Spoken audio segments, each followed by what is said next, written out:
जो एक पोल गिरा है, हाँ, बास्केटबॉल पोल गिरा है, बहुत दुखद घटना वो है।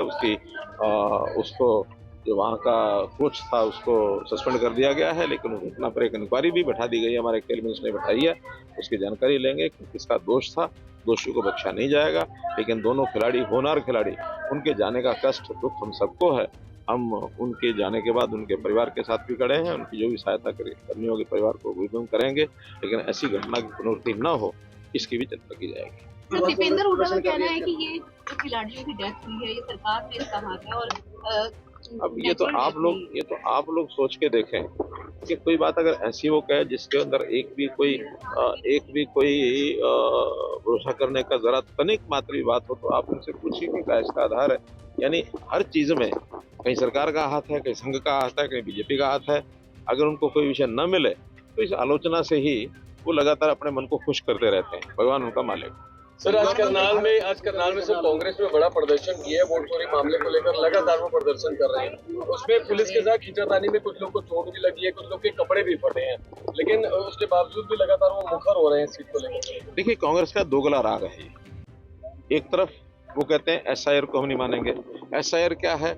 SIR है कि कोई जो फर्जी वोट हैं वो वोटर लिस्ट में से कटें, चाहे वो विदेश के रहने वाले हैं तथा अन्य कोई जिनकी नागरिकता संदिग्ध है, उनके फर्जी वोट यहाँ नहीं बनने चाहिए। किसी का वोट अगर 2 जगह है तो उसको काट के 1 जगह किया जाए।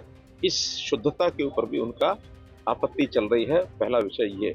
और दूसरी तरफ वो ये कहते हैं कि फर्जी वोट जो डलते हैं वोट चोरी होती है, तो फर्जी वोट को काटो नहीं। और वोट की चोरी होता है, चोरी कौन करता है इसमें भी पूरी जानकारी लेनी पड़ेगी। आखिर तो इतने सालों तक देश में 70 साल का उनका राज रहा है, मतलब 55-60 साल का, और उन 55-60 साल में वो क्या करते थे, हमें तो पिछले 15 साल से ही सारा काम हमारे हाथ में आया है।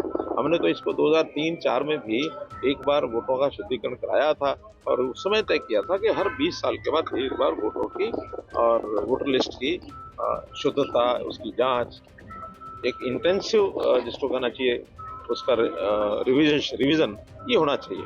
तो इस इंटेंसिव रिवीजन का भी विरोध करते हैं।